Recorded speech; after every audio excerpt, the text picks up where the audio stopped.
మరి ఏదో ఇంట్లో పడి వండుకొని తిని ఊడ్చుకొని ఉతుక్కొని ఉంటే అయిపోతుంది కదా, ఇవన్నీ ఎందుకు అనుకుంటారు చాలామంది. ఎందుకంటే వాళ్ళ దృష్టిలో ఇల్లు ఊడ్చుకోవడం, వంట వండుకోవడం, గిన్నెలు తోముకోవడం, ముగ్గులు వేసుకోవడం, స్నానాలు చేయడమే గొప్ప పని. అంతకు మించి ఏం లేదు. జీవితం అంతా అదే. ఇక వాళ్ళు ఇంట్లోనే బందీలై పడి ఉంటారు. పిచ్చి కుక్కలు కూడా అలా ఉండవేమో, అలా ఇల్లు పట్టుకొని వేలాడుతూ ఉంటారు. లేకపోతే పెళ్లి పేరటం, చావు తద్దినం, ఇవి తప్ప ధర్మము, దైవము, దేశము, నీతి, నియమము, సత్సంగము, స్వాధ్యాయము, జపము, తపము, యోగము, ప్రాణాయామము, యజ్ఞము ఇలాంటివి ఉండనే ఉండవు. బోలెడు మంది ఉన్నారు. ఈ అంకాపూర్లోనే ఉన్నారు. వండుకోవడం, తినడం, కడుక్కోవడం, మళ్ళీ వండుకోవడం, తినడం, మళ్ళీ వండుకోవడం, తినడం. చాలా మందిని వీళ్ళు రోజు చూస్తున్నాను నేను. కొత్త మొహాలు అయితే కనిపించట్లేదు. పాత మొహాలే 10 రోజుల నుంచి అవే మొహాలు కనబడుతున్నాయి. అంటే వీళ్ళంతా గుత్తా కూలీలు అంటారు కదా, అలాగా మనమంతా గుత్తా కూలీలం. ధర్మానికి, దైవానికి, దేశానికి గుత్తా. వేరే వాళ్ళు రారు. ఎందుకంటే వాళ్ళు నిర్మించుకున్న సాలెగూటిలో వాళ్లే బందీ. ఎవరు వాళ్ళను తాళ్లతో కట్టేయలేదు, సంకెళ్లతో బంధించలేదు. వాళ్ళ ఆలోచనలు, వాళ్ళ గుణాలు, వాళ్ళు చేసిన కర్మలు, వాసనలే వాళ్ళని అలా పట్టి అక్కడే ఉంచేస్తున్నాయి, ముందుకు తీసుకుపోవట్లేదు. అందుకని సరే ఇంటింటికి పోయి చెప్తేనైనా వస్తారేమో అని ఇంటింటికి వెళ్ళి మనం కరపత్రాలు ఇచ్చాం 4 రోజుల పాటు, ఉదయం పూట. అయినా కూడా కదలిక లేదు, అలజడి లేదు. అంటే మొద్దుబారిపోయారన్నమాట. ఇల్లు, వాకిలి, పొలము, తోట.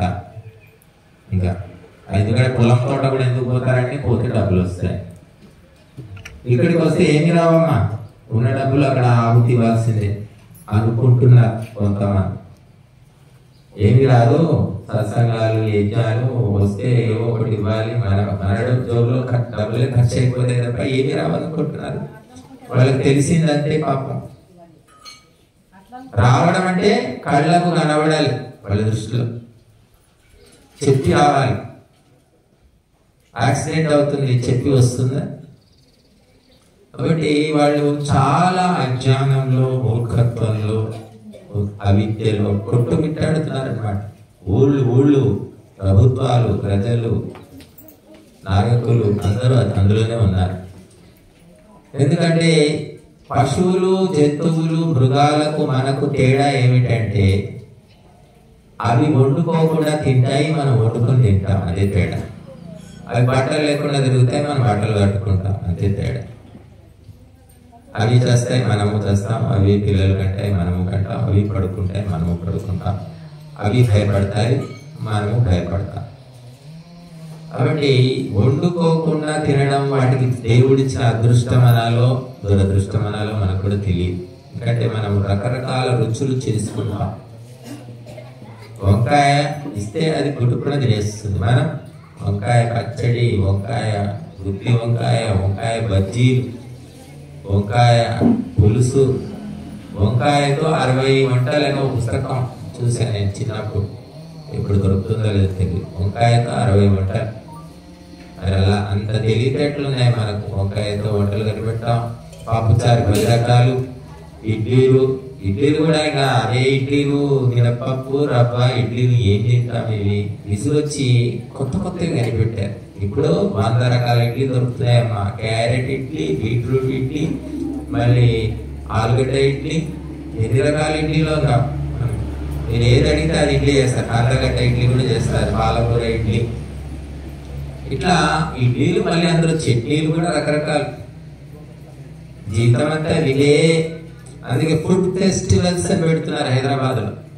ఫుడ్ ఫెస్టివల్ అంటే మీకు ఇష్టం వచ్చినంత ఆ దురపోతు పోయి చేనులో పడి ఇష్టం వచ్చినట్టు వేసినట్టుగా మీకు ఆ హోటల్లో 1000 రూపాయల టికెట్ ఉంటుందమ్మా. ఇంకా మీకు వంటలు ఉంటాయి, మీరు ఏమన్నా తినండి, ఎంతైనా తినండి. 1000 రూపాయలు కడితే సరిపోతుంది. రకరకాల వంటలు అన్నమాట. వంటలు తినాలి. చైనీస్ వంటలు, ఇటాలియన్ వంటలు, ఉత్తరాది వంటలు, దక్షిణాది వంటలు, చెట్టినాడు వంటలు, మళ్ళీ కర్ణాటక వంటలు, ప్రపంచంలో ఎన్నో రకాల వంటలు ఉన్నాయి, కొరియా వంటలు. అన్నీ చూడాలి, అన్నీ రుచి చూడాలి. ఈ జీవితం లోపల ఎన్ని తినాలో అని తినాలి. అది ఏది రుచి ఉంటుందో మరి ఎలా ఉంటుందో చూడాలి, తెలుసుకోవాలి అని తప్పించిపోతున్నారు మనుషులంతా. కుటుంబింటాడుతున్నారు. అజీర్ణం, తినది అరగదు, అరగకపోయినా పర్లేదు, నాలుక మీద పడి గోతులోకి జారితే చాలు. ఏమైనా కానీ కడుపులో అరుగుతున్నా, అరగకుండా ఉంటుందా, ఏమవుతుందా, కడుపు నొప్పి వస్తుందా, గ్యాస్ ట్రబుల్ వస్తుందా, అల్సర్ వస్తుందా, ఏమైనా కానీ ఈ నాలుక మీద పడాలి అని చాలా మంది తిండి కోసమే వెంపర్లాడుతూ ఉన్నారు. కానీ తినేది ఎందుకంటే చావడానికే. ఎంత తక్కువ తింటే మీరు అంత కాలం బతుకుతారు, ఆరోగ్యంగా ఉంటారు. అది గుర్తుపెట్టుకోండి. మీరు చూడండి, పని చేసేవాళ్ళు, కష్టం చేసే వాళ్లకు తిండి మీద ఉండదు, తినడానికి టైం కూడా ఉండదు వాళ్లకు. మరి వాళ్ళకు సమయం ఉండదు, తిండి మీద మనసు కూడా ఉండదు. మీరు కూడా ఒక్కోసారి పనిలో పడితే మర్చిపోతాం. చిన్నపిల్లలు చూడండి, ఆటల్లో పడతారు, తిండి ఉండదు, ధ్యాస ఉండదు, ఏది ఉండదు. మన బలవంతంగా లాక్కొచ్చి వాళ్ళకి తినిపిస్తూ ఉంటాం. దీన్ని బట్టి ఏం తెలుస్తుందంటే, ఒక పని మీద మనసు లగ్నమైతే ఆకలి దప్పికలు ఉండవు, నిద్ర మెలకువ ఉండవు, ఏమీ ఉండవు అన్నమాట. లగ్నం అయితే, అందులో మునిగితే, మునక్కపోతే అయ్యో 11 అవుతుంది, ఏంటి ఇది, ఏమో ఇంకా ఎంతసేపు చెప్తాడు ఈ స్వామిది, ఇంకా కాలేదు, 11 కాలేదు, 15 నిమిషాలు, ఆకలిస్తుంది అనిపిస్తుంది. కాబట్టి సైకాలజిస్టులు, సోషియాలజిస్టులు, డాక్టర్లు వీళ్ళంతా ఏం చెప్తున్నారంటే, ఆకలి దప్పికలు మీరు చేసే పనిని బట్టి ఉంటాయి. ఒక ఆర్టిస్ట్ ఉన్నాడు, పెయింటర్ ఉన్నాడు, ఒక శిల్పి ఉన్నాడు, బొమ్మ వేస్తూ ఉన్నాడు. అతను అందులో లీనమైపోయాడు. రాత్రి 10 అయింది, తెలియలేదు, 11, 12, 1, 2 వేస్తూనే ఉన్నాడు బొమ్మ. ఆ బొమ్మ పూర్తయ్యేసరికి తెల్లారి 8 అయింది. నిద్ర రాలేదు అతనికి, నిద్ర మర్చిపోయాడు, అందులో మునిగిపోయాడు. అట్లా ఒక పనిలో మునిగిపోతే నిద్ర రాదు. కానీ బలవంతంగా ఆపుకుంటే దానివల్ల అనారోగ్యం అని చెప్పారు డాక్టర్. నువ్వు పనిలో నిమగ్నమై నిద్ర మానుకుంటే అనారోగ్యం కాదు. పనిలో పడిపోయాము, ఆకలి ఉండదు. అమ్మాయి పెళ్లి అంగరంగ వైభోగంగా చేస్తున్నాడు తల్లి తండ్రి, ఒకటే కూతురు, లక్షలు ఖర్చు పెట్టి చేస్తున్నారు. బంధువులు వస్తున్నారు, రాజకీయ నాయకులు వస్తున్నారు, మిత్రులు వస్తున్నారు, పరిచయస్తులు వస్తున్నారు, అందరికీ స్వాగతం చెప్తున్నారు. ఆహా, నా ఒకగానొక కూతురు పెళ్లి అని మురిసిపోతున్నారు. ముత్యాల పందిట్లో పెళ్లి 11ంటికి, కానీ ఆలస్యంగా మొదలైంది. కొన్ని కారణాల వల్ల 1 గంటకు మొదలైంది, 3ంటికి ముగిసింది. అమ్మాయి అబ్బాయి తినాలి, బంధువులు తినాలి, అందరూ తినండి అమ్మ, తినండి, తిని వెళ్ళండి దయచేసి, కొద్దిగా ఆలస్యమైందని ఆ అమ్మాయి తల్లి తండ్రి చెప్తున్నారు. వాళ్ళకు తిండి మీద ఉంటుందా అప్పుడు? చెప్పండి, ఎప్పుడు ఉంటుంది? అందరూ తిని ఎక్కడిదక్కడ అయిపోయాక లాస్ట్కు తింటారు, లేకపోతే లేదు, ఏదో కొబ్బరి నీళ్ళు ఏదో జ్యూస్ తాగి ఉంటారు. ఎందుకంటే వాళ్ళకి ఇష్టమైన పనిలో ఉన్నారు కాబట్టి. మీరు కూడా ఇష్టపడితే ఇక్కడ ఆకలి దప్పికలు ఉండవు. ఏదో వచ్చాం, వంతుకు వచ్చాం, తంతుకు కూర్చున్నాం, ఏదో పాపం స్వామీజీ ఒక్కడే ప్రవచనాలు చెప్పుకోలేడు కాబట్టి మనం వచ్చి కాసేపు కూర్చుంటే మన మొహాలు చూసి ఏదో 4 ముక్కలు చెప్తాడు ఆయన అని కొంతమంది దయతలిచి కూడా వస్తున్నారు. కాబట్టి అది కాదు. కాబట్టి తత్వము తెలుసుకోవాలి, సారము తెలుసుకోవాలి. విటమిన్ టాబ్లెట్స్ అంటారు. A vitamin, B vitamin, C vitamin. A vitamin తక్కువ ఉంటే టాబ్లెట్. నిమ్మకాయ తినండి, దానిమ్మ పండు తినండి, లేకపోతే చింతపండు తినండి, మీకు సి విటమిన్ తక్కువ ఉంది అంటారు డాక్టర్. మరి అప్పటికప్పుడు తింటే రాదు, అందుకని టాబ్లెట్లు ఇస్తారు. అంటే తక్షణమే సి విటమిన్ వస్తుంది అన్నమాట. ఆ విటమిన్ లేకపోతే కొన్ని రోగాలు వస్తాయి. అలాగా తక్షణమే మనము తెలుసుకోవాలి జన్మలో అంటే తత్వము తెలుసుకోవాలి. పురాణ కథలు, బుర్ర కథలు, హరికథలు, పిట్ట కథలు, ఈ కట్టు కథలు ఇవి కాదు తెలుసుకోవాల్సింది. తత్వము తెలుసుకోవాలి, మూలము తెలుసుకోవాలి అని చెప్పారు. మనిషి జీవితం చిన్నది కాబట్టి మనము ఎంతకాలం బతుకుతామో ఎంత గుర్తుంటుంది మీకు. కాబట్టి ఈ మూలం ఏంటి అనేది తెలుసుకో. ఈ శరీరం ఎలా తయారైంది, ప్రపంచం ఎలా తయారైంది, దేంతో తయారైంది చెప్పండి. మూలం అన్నమాట. భూమి, నీరు, అగ్ని, గాలి, ఆకాశం అనే పంచభూతాలతోటి మొత్తము తయారైంది ప్రపంచము. ఇది తత్వం అన్నమాట. తత్వం తెలియనంత వరకు మనము అవస్థ పడుతూ ఉంటాం. అన్నం వండాలి అంటే నీళ్లు కావాలి, గిన్నె కావాలి, పొయ్యి మీద పెట్టాలి. నీళ్లు లేకుండా అన్నం ఉండలేదు. అలాగే వంకాయ కూర, బెండకాయ కూర, దొండకాయ కూర, సొరకాయ కూర, ఏ కూర వండినా తత్వం ఒకటే. ఉడకబెట్టాలి, తాలింపు వేయాలి, లేదా తాలింపు వేసి అందులో ముక్కలు వేసి ఉడకబెట్టాలి, అంతే కదా మూలం. ఆ మూలం అంతే, అన్నిటికీ ఒకటే ఉంటుంది. వీటికో కొన్నిటికి తక్కువ తేడా ఉంటుంది. దాన్ని తత్వం అంటాం. కాబట్టి ఆ తత్వం తెలుసుకోనంత వరకు నా కొడుకు, నా తమ్ముడు, నా భార్య, నా మనవడు ఈ పిచ్చిలో పడి కొట్టుకుపోతూ ఉంటారు. ఎప్పుడు 70-80 ఏళ్ళు వచ్చిన అదే పిచ్చిలో ఉంటారు. ఎందుకంటే వాళ్ళకు తత్వం తెలియదు కదా. అందుకే బ్రహ్మం గారు కూడా ఎన్నో చెప్పారు, వేమన్న కూడా ఎన్నో రకాలుగా చెప్పాడు. మనకు తత్వం తెలుసుకోండి అయ్యా, ఇది ఒక మాయా నాటకం. మీరందరు నాటకం చూశారు, సినిమాలు చూశారు, సీరియల్ చూస్తున్నారు. అవన్నీ అబద్ధాలా నిజాలా? అబద్ధం. కథ నిజం కావచ్చు, కథను నటించే పాత్రధారులు, నటులు అబద్ధం. రామాయణంలో రాముడు నిజం, సీత నిజం.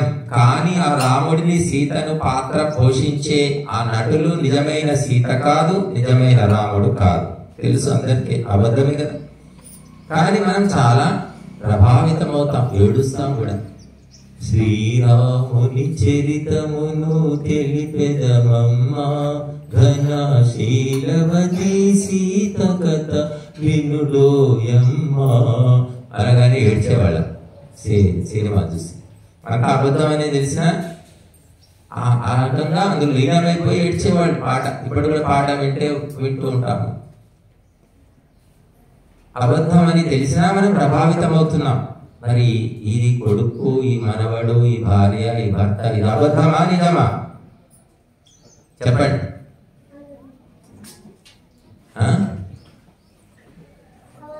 నిజమైన అబద్ధం, అబద్ధమైన నిజం రెండు కలగలిసింది అన్నమాట. అంటే ఇది ఒక నాటకం.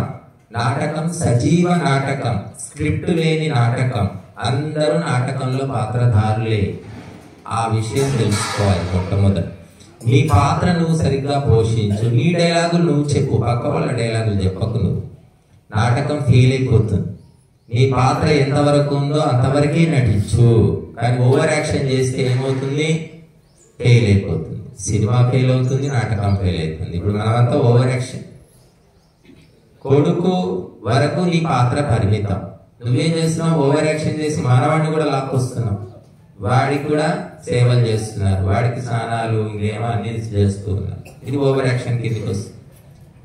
డోసు చెప్తాడు డాక్టర్ గారు, ఈ టాబ్లెట్ ఒకటి వేసుకోమ్మా అంటారు. చిన్నపిల్లలకైతే సగం అంటారు. ఒకటి వేసుకుంటే తగ్గుతుందమ్మా, 2 రోజుల్లో తగ్గుతుంది. 2 వేసుకుంటే 1 రోజులో తగ్గిపోతుంది కదా. కానీ ఆ తెలివితో 2 వేసుకుంటే ఏమవుతుంది? ఓవర్ యాక్షన్ రియాక్షన్ అవుతుంది. మనమంతా జీవితంలో ఓవర్ యాక్షన్ చేసి నష్టపోతున్నాం. భర్తగా భార్యను ప్రేమించు, మోహించకు.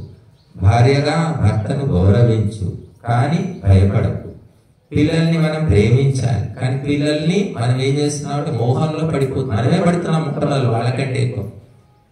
ఈ రకంగా సంసారం అనే విష వలయం సృష్టించుకున్నది నువ్వే. దాన్ని సక్రమంగా చూడండి. సర్కస్ లో చూస్తాం, సింహము, పులి, ఎలుగుబంటు, కోతి, చింపాంజీ, ఏనుగు, అన్ని క్రూర మృగాలు, అడవి మృగాలతోటి మెయింటైన్ చేస్తాడు వాడు రింగ్ మాస్టర్. మరి అటువంటి జంతువులను కంట్రోల్లో పెడుతున్నాడు వాడు. మనము మనుషులమే, మనకు పుట్టిన వాళ్ళు కూడా మనుషులే, కానీ వాళ్ళని మనం కంట్రోల్ చేయలేకపోతున్నాం. కారణం ఏంటంటే జ్ఞానం లేదు, బుద్ధి లేదు, సంస్కారం లేదు. సంస్కారం అంటే అన్ని చేయొచ్చు. ఒక మాస్టారు క్లాసులో 100 మంది స్టూడెంట్లను కంట్రోల్ చేస్తారు. ఇప్పుడు లేదా ఒక స్కూల్లో ఒక్కోసారి 100 మంది కూడా ఉంటారు. అందరి పేర్లు తెలుసు, ఎవడు కోతి, ఎవడు కొడవచ్చు, ఎవడు బుద్ధిమంతుడు అన్ని ఒక టీచర్కు తెలుసు. కానీ ఒక తల్లి ఒక తండ్రి ఇద్దరు పిల్లల్ని కంట్రోల్ పెట్టలేకపోతున్నారు. ఎందుకంటే అక్కడ గురువుకు జ్ఞానం ఉన్నది, ట్రైనింగ్ ఉంది, టీచర్ ట్రైనింగ్ ఇస్తారు అక్కడ. ఇక్కడ వీళ్ళకి ఏం ట్రైనింగ్ ఉంది? తల్లికి లేదు, తండ్రికి లేదు, ట్రైనింగ్ లేదు. పిల్లల్ని ఎలా కనాలి, ఎలా పెంచాలి, ఎలా ఆరోగ్యంగా ఉంచాలి, ఎలా వాళ్లకు డిసిప్లిన్ నేర్పాలనే ట్రైనింగ్ ఎక్కడైనా ఉందా? చెప్పండి. ఏ స్కూల్లో ఉంది, ఏ కాలేజీలో ఉంది, ఎక్కడైనా ఉందా? అందుకే ఎవరి పిల్లలు వినడు. ఈ మాటలు ఎందుకు వినట్లేదంటే మీకు ట్రైనింగ్ లేదు. ట్రైనింగ్ ఎక్కడ ఇస్తారు అంటే ఇక్కడ ఇస్తారు ట్రైనింగ్. ఇక్కడ సత్సంగంలో ట్రైనింగ్ అవుతారు. మన ఇంట్లో పెంచిన కుక్క పిల్ల మనం చెప్పినట్టు వింటుందా లేదా చూడండి. మీరు కుక్క పిల్ల తీసుకురండి, దానికి ఎలా ట్రైనింగ్ ఇస్తే అలాగే చాలా లిమిటెడ్ గా కంట్రోల్లో ఉంటుంది. పిల్లి కూడా అలాగే ఉంటుంది. కానీ పిల్లలు ఉండరు. ఎందుకు అంటే కుక్కను పెంచడం నీకు తెలుసు, పిల్లిని పెంచడం తెలుసు, కానీ పిల్లల్ని ఎలా పెంచాలో ఏ తల్లికి ఎవరు ఎక్కడ నేర్పడం లేదు. ఇది విచిత్రం. ప్రపంచంలోనే చాలా భయంకరమైన విచిత్రం ఇది. అందుకే మనిషి మృగంలాగా, జంతువులాగా, పక్షిలాగా, క్రిమిలాగా, కీటకంలాగా మారిపోతున్నాడు. అందుకే మనకు మహర్షులు ఏం చెప్పారు? మాతృదేవో భవ, పితృదేవో భవ, తర్వాత ఆచార్య దేవో భవ, గురుదేవో భవ అని చెప్పారు. గురువు ఎవరికి ఉన్నారు? ఎవరికి ఎవరు గురువు? ఎవడు గురువు? నాకెవడు గురువు? నాకెవడు చెప్పేటోడు? ఎవడు వాడు రమ్మని చూస్తే వాడి సంగతి అనే స్థితిలో ఉన్నారు మనుషులు ఇప్పుడు. కాబట్టి ఇంకా వాళ్ళు చెప్పేవారు, నాయన దండం బాబు, నీకెవరు చెప్తాను, నీకు చెప్పట్లేదు బాబు, ఇది వేరే వాళ్ళకి చెప్తున్నానని మేము చెప్పుకోవాలన్నమాట. కాబట్టి మదము, మత్సరము, అహంకారము బాగా పెరిగిపోయినటువంటి మనుషుల సమాజంలో మనం ఉన్నాం. కాబట్టి గురువులు అవసరం లేదు, మరి ఆచార్యులు అవసరం లేదు, ఉపాధ్యాయులు అవసరం లేదు. ఎవరికి విలువ ఉంది ఈనాడు? అధ్యాపకులు కూడా మా నర్సారెడ్డి చెప్తున్నారు, పాఠశాలలో వారు ప్రైమరీ స్కూల్ టీచర్, ప్రైమరీ స్కూల్లో పిల్లలు మందు దాగి వస్తారమ్మా ఊళ్ళల్లో. వారు చెప్పిన విషయం నేను చెప్తున్నా. ఎందుకు తాగి వస్తున్నారు? తాగకూడదంటే గొడవలు, మా ఇష్టం, మా పిల్లలు తాగుతారు, నీకేమే, నువ్వు ఈ పాట నువ్వు చెప్పుకో, నోరు మూసుకో, ఇలాంటివి వస్తున్నాయి. కాబట్టి ఈ దేశంలో గురువుకు విలువ లేదు అంటే ఇక సున్నా అన్నమాట. ఇక తల్లికి తండ్రికి ఎప్పుడో లేదనుకోండి, గురువు కాస్త కూస్తో ఉండేది, అది కూడా పోయింది. ఇంకా ఎవరి అజ్ఞానంలో వాడే మునిగి చావాలి, ఎవడికి వాడే ఉరితాడు తయారు చేసుకొని ఉరి పోసుకొని చావాలన్నమాట. అటువంటి పాలసీ ప్రభుత్వాలు అనుసరిస్తున్నాయి. ఏ తల్లి ఏ తండ్రి ఏ స్కూల్కి పోయి కూడా అడగడం లేదు, మా పిల్లలకు మంచి నేర్పండి, నీతులు నేర్పండి, పద్యాలు నేర్పండి, పాటలు నేర్పండి, మా పిల్లలకు గౌరవించే పద్ధతి, మర్యాద, సంప్రదాయము నేర్పండి అని ఎవరు అడగడం లేదు. అడగడం లేదు కాబట్టి వాళ్ళు నేర్పరు కూడా, అడిగితే నేర్పుతారు. కాబట్టి తల్లిదండ్రులకు అవసరం లేదు, ఎందుకంటే వాళ్ళు మూర్ఖులు కాబట్టి పిల్లలు కూడా మూర్ఖులు అవుతారు. వాడు చదువుకొని తర్వాత డబ్బులు సంపాదిస్తే చాలు, వాడు ఏమైనా కానీ. కాబట్టి ఇది ఒక పెద్ద విషవలయము, విష పన్నాగము. కాబట్టి ఇందులో బయటపడాలి అంటే కేవలము సత్సంగము ఒక్కటే మార్గము. అందుకోసమే మనం ఇక్కడ ఈ 11 రోజుల పాటు యజుర్వేద పారాయణ యజ్ఞము చేస్తూ ఉన్నాము. గొప్ప ఫెయిల్యూర్ అన్నమాట. తల్లి తండ్రికి వాళ్ళ పిల్లలు వినట్లేదంటే నేను అనేది వాళ్ళు ప్రతి నిమిషము వెంబడుండి ఎలా కూర్చోవాలి, ఒక 20 ఏళ్ల పిల్లవాడిని కూడా శాసించమని నేను చెప్పట్లే. చిన్న వయసులోనే ఎలా నడుచుకోవాలో నేర్పిస్తే కూడా వినట్లేదు కదా పిల్లలు. 3 ఏళ్ల పిల్లవాళ్ళు కూడా వినట్లేదు. కనుక ఇటువంటి పరిస్థితి వల్ల సమాజము ఒక అల్లకల్లోలమైన వాతావరణం ఏర్పడుతుంది. కాబట్టి తెలిసి వినకపోవడం లేదు, తెలియకపోయినా వినకపోవడం లేదు. ఇప్పుడు తెలియకపోయినా వినమంటున్నారు వాళ్ళు, మా ఇష్టం మేమేమైనా చేసుకుంటాం. కాబట్టి ఇటువంటి దుస్థితి బయటపడాలి అంటే, ఆ పిల్లలు కూడా దారికి రావాలి అంటే మనం సత్సంగంలో పాల్గొనాలి, బుద్ధి శుద్ధి చేసుకోవాలి. అప్పుడే కుటుంబము శాంతి నివాసం లాగా ఉంటుంది. లేకపోతే మాత్రము ఆ హిరణ్యకశిపుడు ప్రహ్లాదుడు లాగా మరి కుటుంబంలోనే తల్లికి తండ్రికి ఆ బిడ్డలకు గొడవలు అవుతూ ఉంటాయి. ఎవరో చంపరు. ఒకప్పుడు ఎక్కడో హంతకులు దొంగలు ఇంటి మీద దాడి చేసి చంపేవాళ్ళు, దోచుకునేవాళ్ళు. ఇప్పుడు దోచుకునే దొంగలు ఇంట్లోనే తయారవుతున్నారు, చంపే హంతకులు ఇంట్లోనే తయారవుతున్నారు. ఎవరో అవసరం లేదు. మీకు చూడండి, పేపర్ తిరిగేస్తే 10 క్రైమ్ న్యూస్ ఉంటుంది. ఇది చంపారు, ఎత్తుకుపోయారు, ఏవో ఉంటాయి.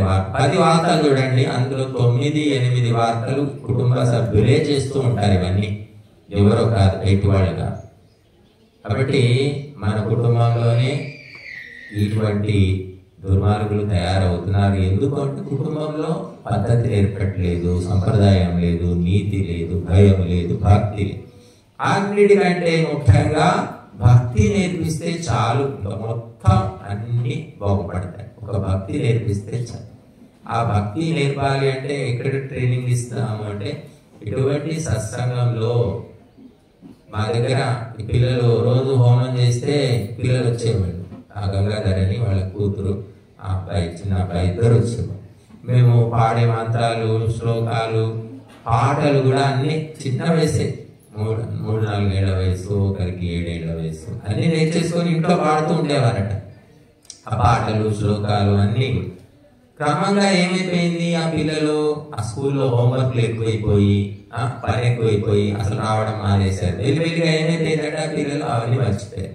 ఇప్పుడు వాళ్ళు ఎట్లా తయారయ్యారంటే ఇక అందరిలాగే తయారైపోయారు వాళ్ళు. కాబట్టి మన పిల్లలకు మంచి సంస్కారాలు నేర్పకుంటే వాళ్ళు భ్రష్టులు అవుతారు. మనల్ని కూడా వృద్ధాప్యంలో ప్రశాంతంగా ఉండనివ్వక వేపుకొని తింటారు. కాబట్టి ఇది చాలా ముఖ్యమైన విషయం. కాబట్టి సత్సంగంలో పాల్గొనాలి. మనము చెప్పవలసిన పని లేదు, ఎవరికి వాళ్ళు తెలుసుకుంటారు.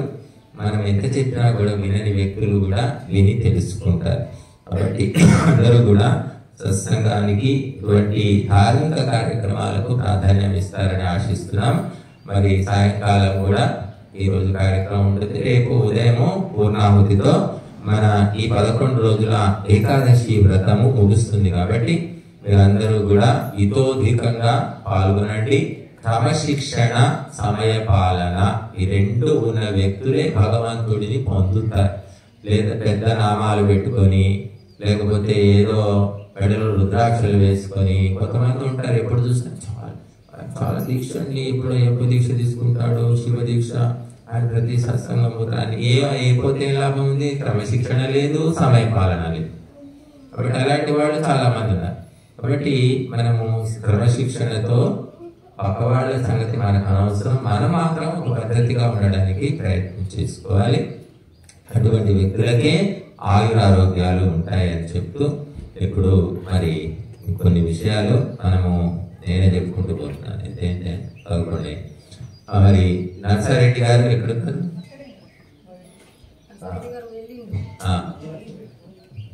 ఈ నర్సారెడ్డి గారు, నిర్మల నర్సారెడ్డి.